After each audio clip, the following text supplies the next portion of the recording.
तो राधे राधे सभी भक्तों को। तो इस समय है हम श्री धाम वृंदावन में और इस समय सुबह के लगभग 4 बजे हुए हैं और इस समय हम लोग प्रेमानंद जी महाराज जी के दर्शन करने और वृंदावन की परिक्रमा लगाने जा रहे हैं। तो आप भी हमारे साथ रहिएगा ताकि आप लोग भी परिक्रमा का भरपूर आनंद और पूरा का पूरा फल प्राप्त कर सके। तो इस समय हम लोग हैं पापड़ी चौराहे पर और पापड़ी चौराहे से हम लोग परिक्रमा मार्ग पर जा रहे हैं क्योंकि वहीं से हमारी परिक्रमा स्टार्ट होगी। तो अब हम लोग आ चुके हैं परिक्रमा मार्ग में। आप लोग पूरे परिक्रमा मार्ग में कहीं से भी अपनी परिक्रमा प्रारंभ कर सकते हैं। तो चलिए हम भी अपनी परिक्रमा प्रारंभ करने के लिए एक बार भगवान से प्रार्थना कर लेते हैं और उसके बाद हम इस परिक्रमा में आपको हमारे साथ लेके चलेंगे, जिसमें आप लोग इस परिक्रमा मार्ग में काफ़ी सारे महत्वपूर्ण स्थानों के दर्शन करेंगे। तो चलिए आरंभ करते हैं। तो इस समय हम लोग परिक्रमा मार्ग पर आ चुके हैं और इस समय हम लोग परिक्रमा कर रहे हैं। तो महाराज जी ने परिक्रमा करते हुए काफ़ी सारी सावधानियां बताई है जो हम लोगों को रखनी चाहिए ताकि हमारी परिक्रमा का हमें पूर्ण रूप से फल मिल सके। तो अभी हमने अपनी परिक्रमा स्टार्ट ही की है कि हम लोगों को राधा कृष्ण जी का एक बहुत ही ज़्यादा प्यारा कुआं देखने को मिला है और इसमें से राधा कृष्ण जी की आवाज़ आती है, ऐसा स्थानीय लोगों को कहना है। तो आप लोग भी अगर यहाँ पर आएंगे तो इस कुएं के दर्शन जरूर कीजिएगा। तो अब अगर आप देखोगे तो हम लोग आ चुके हैं रमन रेती चौराहे पर, जहाँ से हम लोगों को राधा केली कुंज यानी हमारे पूज्य प्रेमानंद जी महाराज की तरफ जाने का रास्ता और इस्कॉन की तरफ जाने का रास्ता देखने को मिलने वाला है। तो ये है रमन रेती चौराहा। यहाँ से अगर आप लोग जाओगे तो आपको इस्कॉन मंदिर देखने को मिलेगा और अगर इसके इस साइड से आप लोग जाओगे तो आपको हमारे पूज्य प्रेमानंद जी महाराज जी के दर्शन होने वाले हैं। तो अभी हम परिक्रमा मार्ग में उनके दर्शन करते हुए चलेंगे। इधर आप लोग जाओगे तो बिहारी जी और आपको इस्कॉन देखने को मिलेगा। यहाँ पर ये सभी भक्त पूज्य प्रेमानंद जी महाराज जी के दर्शन करने के लिए ही जा रहे हैं, जो कि बस थोड़ी ही देर में हम सभी लोगों को दर्शन देने के लिए आने वाले हैं।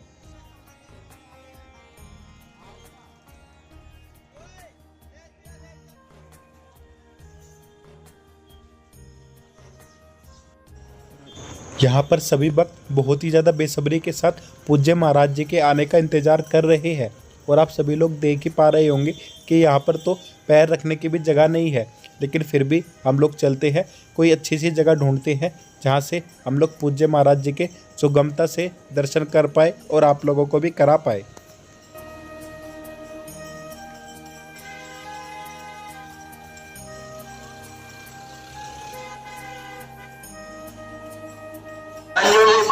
बाबा कसम जोर से बोलो, राधा राधा राधा राधा राधा राधा बोल रही है, राधा राधा राधा राधा राधा राधा राधा राधा।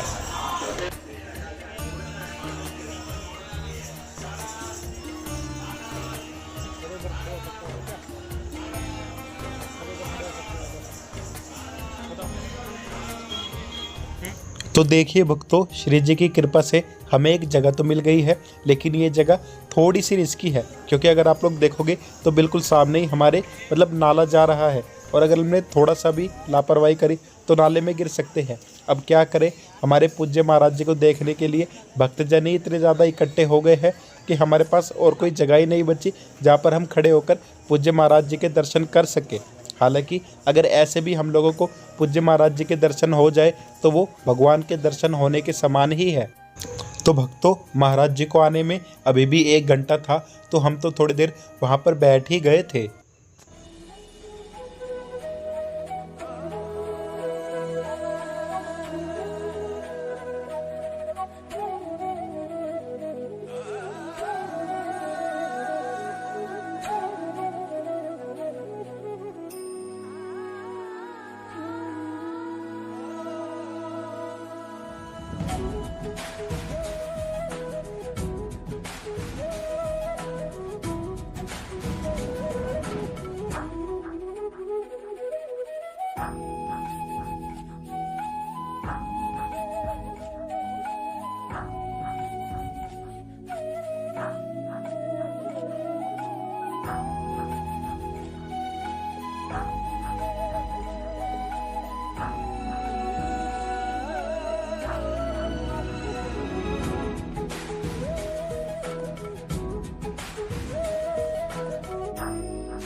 तो भक्तों, हमें तो पूज्य महाराज जी के बहुत ही ज़्यादा प्यारे और सुंदर दर्शन हो गए थे और हमें उम्मीद है कि आपको भी इस वीडियो में उनको बहुत ही ज़्यादा सुंदर दर्शन हुए होंगे।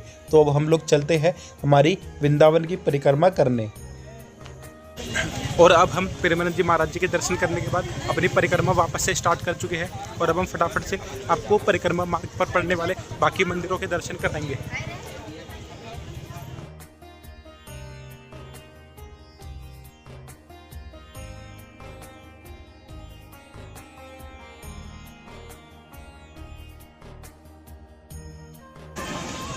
आज एकादशी का दिन है और देखिए कितने सारे भक्तजन परिक्रमा लगा रहे हैं वृंदावन धाम की और श्री जी और महाराज जी की कृपा प्राप्त कर रहे हैं। देखिए भक्ति भक्त है। जय हो भक्त वैष्णव वृंद की जय हो श्री राधा वल्लभ लाल की जय हो। ये जो इस समय आप मेरे सामने मंदिर देख पा रहे होंगे, ये कालीदेव मंदिर है।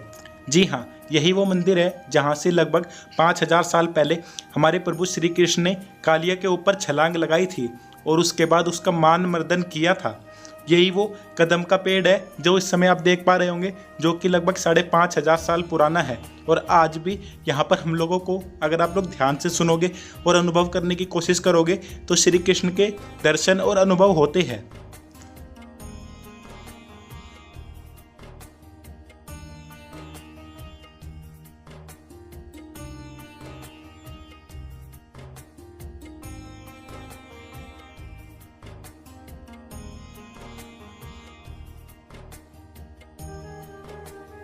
और अब हम आ चुके हैं वृंदावन के सबसे ऊंचे मंदिर श्री मदन मोहन जी मंदिर पर।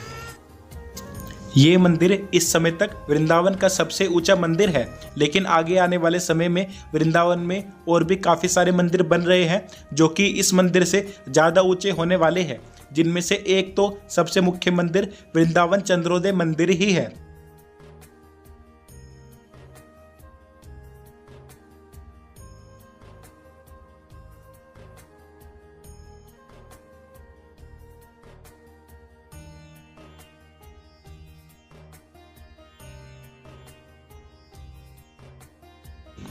और अब परिक्रमा में हमारे सामने हमारे ब्रज के प्राणधन यानी कि श्री बांके बिहारी लाल जी के मंदिर का गेट आ गया है।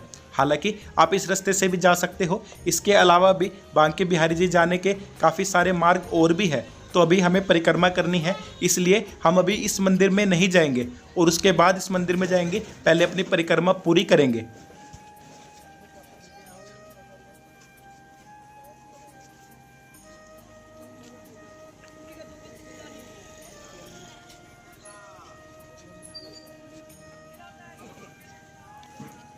और इस समय हम लोग परिक्रमा करते हुए केसी घाट की तरफ जा रहे हैं, जहाँ पर हर शाम यमुना महारानी की बहुत ही ज़्यादा सुंदर आरती होती है और आप लोग भी हर शाम इस आरती को देख सकते हो।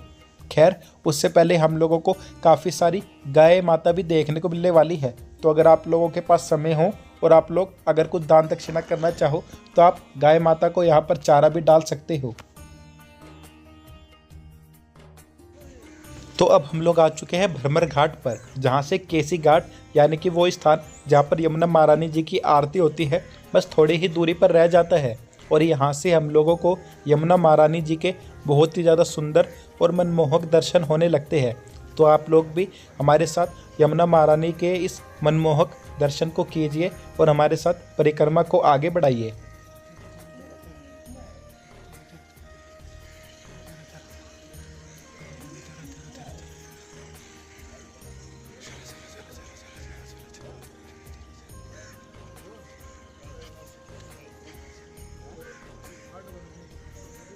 और अब अगर आप लोग देखोगे तो हमारे राइट साइड में उन मैया की कुटिया है जो काफ़ी सारे ठाकुर जी को लाड़ लड़ाती है और उनके पास काफ़ी सारे ठाकुर जी है।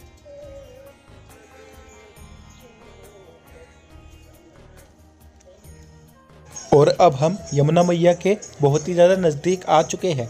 तो आप भी हमारे साथ यमुना मैया का आचमन कीजिए और अगर आपके मन में यमुना मैया से कोई भी मनोकामना हो तो आप यहाँ पर यमुना मैया से मांग सकते हैं। यमुना मैया बहुत ही ज़्यादा करुणामयी है और वो आपकी अर्जी ठाकुर जी तक पहुँचा देगी और ठाकुर जी उस अर्जी को स्वीकार कर आपको जो भी आपकी मनोकामना हो उसको पूर्ण कर देंगे।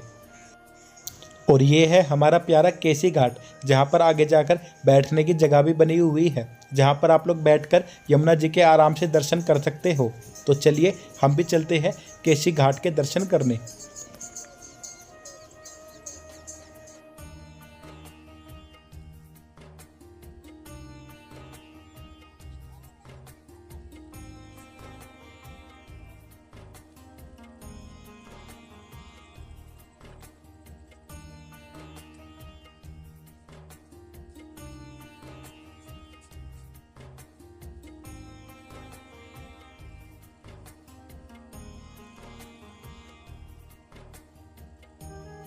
और ये है हमारा प्यारा केसी घाट, यहाँ पर आप लोग बैठकर आराम से अपनी फ़ोटो वीडियो भी खिंचा सकते हो और यमुना महारानी के बहुत ही ज़्यादा सुंदर दर्शन भी कर सकते हो। और यहाँ पर आप लोगों को काफ़ी सारे मंदिर भी देखने को मिलेंगे, जैसे यहाँ पर एक हम लोगों को हनुमान जी का मंदिर देखने को मिलने वाला है। उसके बाद आगे जाकर यमुना महारानी का भी यहाँ पर खुद का एक मंदिर है और उसके साइड में ही हम लोगों को महादेव जी का भी मंदिर देखने को मिलने वाला है। यानी कि यहाँ पर काफ़ी सारे मंदिर भी मौजूद है जहाँ पर आप लोग दर्शन कर सकते हो और उसके बाद अपने आगे की परिक्रमा स्टार्ट कर सकते हो।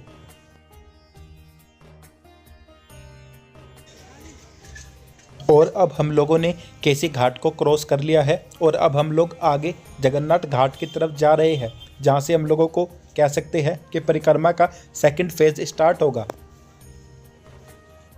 पूरे परिक्रमा मार्ग में बंदर बहुत ही ज़्यादा उद्यमी है और वो लोगों का बटुआ, पर्स, सामान, फ़ोन, चश्मा वगैरह मतलब देकर भाग जाते हैं। तो इसीलिए आप लोगों से हम तो यही कहेंगे कि अपना चश्मा, सामान वगैरह का बहुत ही ज़्यादा ध्यान रखिएगा, जिससे आप लोगों को कोई भी परेशानी ना हो। और अब हम वृंदावन के शमशान घाट यानी कि मोक्ष द्वार से गुजर रहे हैं। वृंदावन में जिन भी लोगों का शरीर पूरा हो जाता है उनको यहीं पर लाकर उनका अंतिम संस्कार किया जाता है।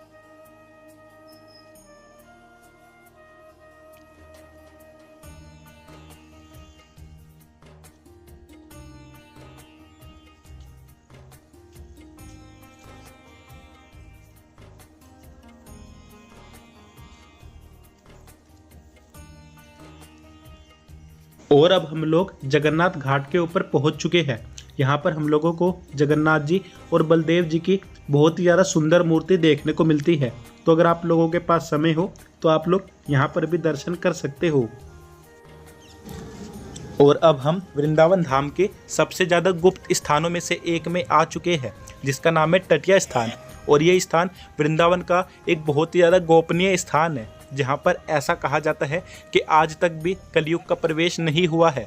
यहाँ पर कोई बल्ब नहीं है, कोई इलेक्ट्रॉनिक सामान नहीं है। यहाँ पर आज भी ठाकुर जी के दर्शन सिर्फ एक दिए की रोशनी में होते हैं।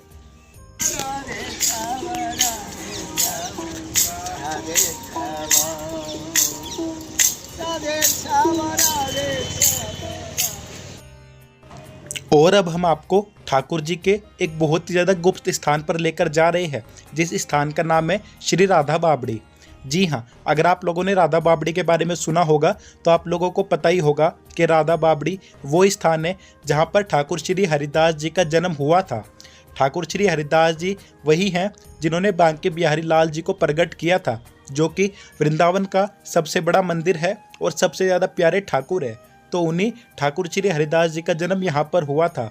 और अगर आप लोगों को कन्फ्यूज़न हो रही हो तो हम आप लोगों को बता दें कि बांके बिहारी लाल जी का जन्म जो था वो हम लोगों को निधिवन में देखने को मिलता है, यानी कि वो निधिवन में प्रकट हुए थे। लेकिन उनको प्रकट करने वाले ठाकुर श्री हरिदास जी वो इसी जगह यानी कि राधा बावड़ी में प्रकट हुए थे। ये जगह इतनी ज़्यादा गोपनीय है कि आप लोग अगर वृंदावन में जाकर वहाँ के स्थानीय लोगों से भी पूछोगे तो काफ़ी ज़्यादा कम स्थानीय लोगों को इस बारे में पता है। हम लोगों ने काफ़ी ज़्यादा ऑनलाइन देखा था इसके बारे में, तब जाकर हम लोग यहाँ पर पहुँच पाए हैं। आप लोग जब परिक्रमा करते हुए तटिया स्थान से अटल्ला चुंगी की तरफ जाओगे तो आप लोगों को करीब 1-1.5 किलोमीटर के बाद राधा बावड़ी का एक मोड़ देखने को मिल जाएगा। आप लोग किसी से पूछ सकते हो, नहीं तो गूगल पर देखकर यहाँ पर आ सकते हो। ये स्थान इतना ज़्यादा प्राचीन, इतना ज़्यादा दिव्य है कि यहाँ पर आप लोगों को आकर बहुत ही ज़्यादा शांति का अनुभव होगा। और आप लोग यहाँ पर आकर देखोगे कि आप लोगों को यहाँ पर आप लोगों के अलावा शायद ही कोई भक्त देखने को मिले, क्योंकि ये स्थान है ही इतना ज़्यादा दिव्य और इतना ज़्यादा गोपनीय। हालांकि ये थोड़ा दुखद भी है कि यहाँ पर बहुत ही ज़्यादा कम लोग आ पाते हैं। तो श्री राधा बावड़ी में ठाकुर श्री हरिदास जी के जन्म स्थान के दर्शन करने के बाद हम लोग अपनी परिक्रमा दोबारा से स्टार्ट कर चुके हैं। तो जब आप लोग राधा बावड़ी से अटल्ला चुंगी की तरफ जाओगे तो आप लोगों को भगवान श्री नारायण के बहुत ही ज़्यादा सुंदर मंदिर के दर्शन होने वाले हैं, जो कि आप इस समय इस वीडियो में भी देख पा रहे होंगे। यहाँ पर भगवान विष्णु शेषनाग के ऊपर लेटे हुए हैं और इस मंदिर में दर्शन करने के बाद सचमुच हृदय को बहुत ही ज़्यादा शांति मिलती है। तो आप लोग भी इस मंदिर के दर्शन जरूर कीजिएगा। और उसके बाद जब आप लोग थोड़ा आगे चलोगे तो आप लोगों को यहाँ पर नीम करोली बाबा जी का भी आश्रम देखने को मिलने वाला है। जी हाँ, ये नीम करोली बाबा वही है जिनका एक आश्रम कैची धाम में भी है। तो नीम करोली बाबा जी का ये आश्रम बहुत ही ज़्यादा अलौकिक है। यहाँ पर आप लोगों को प्रभु श्री रामचंद्र जी, हनुमान जी और नीम करोली बाबा के बहुत ही ज़्यादा अलौकिक दर्शन होने वाले हैं। और आप लोगों को बता दें कि नीम करोली बाबा जी की समाधि भी इसी मंदिर में बनाई गई है, यानी कि श्री नीम करोली बाबा जी ने अपने जीवन के अंतिम समय इसी आश्रम में ही व्यतीत किए थे। ये आश्रम बहुत ही ज़्यादा अलौकिक है और आप लोग यहाँ पर जितना ज़्यादा समय बिताओगे आपको उतनी ही हृदय को शांति मिलेगी। इस आश्रम में भगवान श्री रामचंद्र जी का बहुत ही ज़्यादा अलौकिक कीर्तन चलता रहता है, जो कि हृदय को बहुत ही ज़्यादा शांति पहुँचाता है।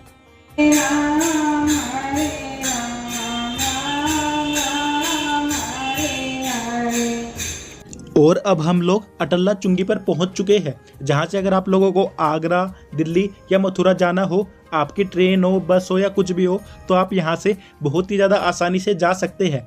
खैर, हमें तो कहीं नहीं जाना, हमें तो अपनी परिक्रमा पूरी करनी है। तो अब हम लोग चलते हैं अपनी परिक्रमा पूरी करने। और यहाँ से हमारी परिक्रमा अब बहुत ही ज़्यादा छोटी रह गई है। यहाँ से हमारी परिक्रमा बस पूर्ण होने वाली है। यहाँ से जब हम लोग आगे जाएंगे तो हम लोगों को श्री गौरी गोपाल आश्रम भी देखने को मिलेगा, जो कि अनिरुद्धाचार्य जी महाराज चलाते हैं। वो वहाँ पर डेली काफ़ी सारे भक्तों को भी भोजन प्रसाद कराते हैं। तो हम लोग आपसे क्षमा चाहेंगे कि हम लोग वहाँ की वीडियो नहीं बना पाए हैं। खैर, अब हमारी परिक्रमा बस पूर्ण होने वाली है। ये वही जगह है जहाँ से हम लोगों ने अपनी परिक्रमा उठाई थी। तो अब हम लोग श्री वृंदावन धाम श्री राधा माधव जी को प्रणाम करते हैं। और अगर हम लोगों से कोई भी त्रुटि हो गई हो इस परिक्रमा को करते हुए तो इसके लिए क्षमा मांगते हैं। अब श्री जी की कृपा से हम लोगों ने तो इस परिक्रमा को शारीरिक रूप से लगाया है, लेकिन हमारे साथ साथ आप लोगों ने भी इस परिक्रमा को मानसिक रूप से लगाया है। तो हम लोगों को पूरा यकीन है कि आप लोगों को भी इस परिक्रमा को देखते हुए बहुत ही ज़्यादा हृदय को शांति हुई होगी और आप लोगों को भी हमारे ही तरह श्री कृष्ण के अनुभव हुए होंगे। तो अब हम श्री जी से प्रार्थना करते हैं कि श्री जी आपको भी जल्दी से जल्दी वृंदावन बुलाए और आप लोगों के ऊपर भी खूब रस लुटाए। तब तक के लिए राधे राधे।